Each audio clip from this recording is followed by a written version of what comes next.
America के असली चरित्र का अंदाजा आप इस बात से लगाइए कि आज जब पुतिन ने चेतावनी दी कि रशिया अंतर्राष्ट्रीय बाजार में अपने कच्चे तेल की सप्लाई बंद कर सकता है, तब अमेरिका के राष्ट्रपति जो बाइडेन ईरान पर लगे अपने ही प्रतिबंध हटाने पर विचार करने लगे।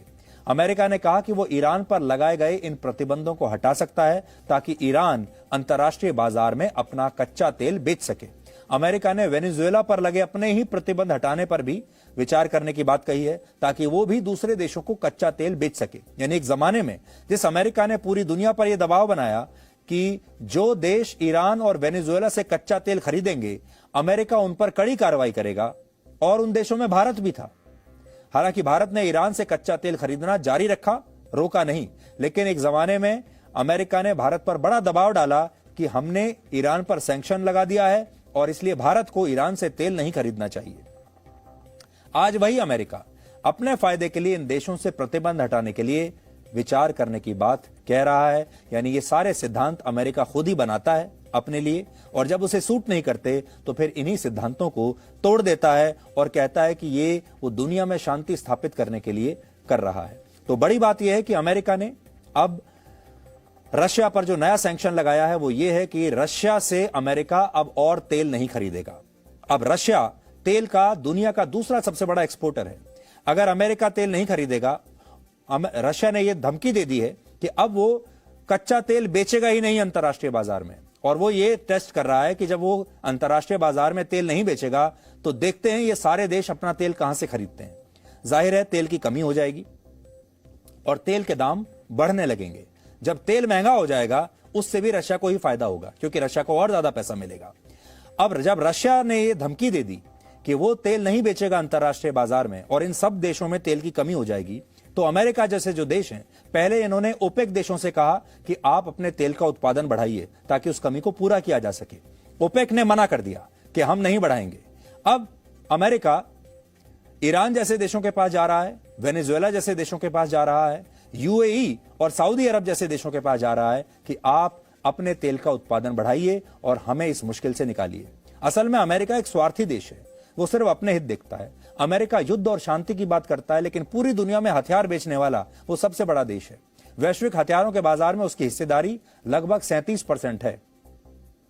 वो दूसरे देशों के परमाणु कार्यक्रमों को दुनिया की शांति के लिए खतरा बताता है, लेकिन वो खुद दुनिया का इकलौता ऐसा देश है जिसने परमाणु हथियारों का पहला और आखिरी बार इस्तेमाल किया था।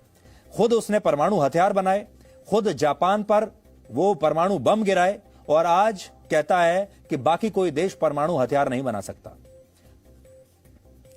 इसी तरह अमेरिका मानव अधिकारों पर भी बड़ी बड़ी बातें करता है। भारत जैसे देशों को नस्लीय भेदभाव पर लेक्चर देता है, लेकिन अपने ही यहां अफ्रीकी मूल के लोगों के साथ कितनी नस्लीय भेदभाव होती है उनके यहां, इस पर वो कभी ध्यान नहीं देता। आज चीन ने भी एक बहुत बड़ा बयान दिया है। चीन ने इस युद्ध के लिए अमेरिका और नेटो देशों को जिम्मेदार बताया। तो चीन ने खुलकर रशिया का साथ दे दिया है और कहा है कि इस युद्ध के लिए रशिया जिम्मेदार नहीं है, और पश्चिमी देश, नेटो और अमेरिका जिम्मेदार है। और कहा है चीन ने कि इन देशों ने ही यूक्रेन को युद्ध की तरफ धकेला है। इस बयान से साफ है कि अब दूसरे विश्व युद्ध के बाद दुनिया में फिर से रीग्रुपिंग हो रही है और सत्ता का जो केंद्र है और ध्रुव है वो बदल रहा है। इस नए वर्ल्ड ऑर्डर में चीन और रशिया जैसे दो बड़े देश एक साथ आ जाएंगे, जबकि अमेरिका और यूरोपीय यूनियन के देशों की ताकत कम हो रही है और इनका प्रभाव धीरे धीरे कमजोर हो रहा है। और सबसे महत्वपूर्ण बात यह है कि अमेरिका का ट्रस्ट डेफिसिट अब बहुत बढ़ गया है, यानी उस पर अब कोई भी देश भरोसा करने के लिए तैयार नहीं है। दूसरे विश्व युद्ध के बाद अमेरिका ने कई देशों को सुरक्षा की गारंटी दी थी। इनमें जापान, साउथ कोरिया, ताइवान और जर्मनी जैसे देश थे, लेकिन अब ये देश अमेरिका पर भरोसा करने से डर रहे हैं। साउथ कोरिया आज इस चिंता में है कि अगर भविष्य में नॉर्थ कोरिया ने उस पर हमला कर दिया तो अमेरिका उसकी मदद के लिए अपनी सेना भेजेगा भी या नहीं, या फिर आर्थिक प्रतिबंध लगाकर ही अपनी जिम्मेदारी निभा देगा। ताइवान को भी यह डर है कि जो रशिया ने जो यूक्रेन में किया, अगर वैसा ही चीन ने ताइवान में कर दिया तब अमेरिका क्या करेगा। और इसी तरह जर्मनी ने भी अपने रक्षा बजट को काफी बढ़ा दिया है, क्योंकि वो समझ गया है अगर युद्ध हुआ तो अमेरिका उसकी कोई मदद नहीं करने वाला। ये सारे वो देश हैं जो दुश्मनी पाल रहे हैं दूसरे देशों से अमेरिका के कहने पर। अब इनको समझ में आ रहा है कि आगे चलकर अगर युद्ध हुआ तो अमेरिका पीछे हट जाए।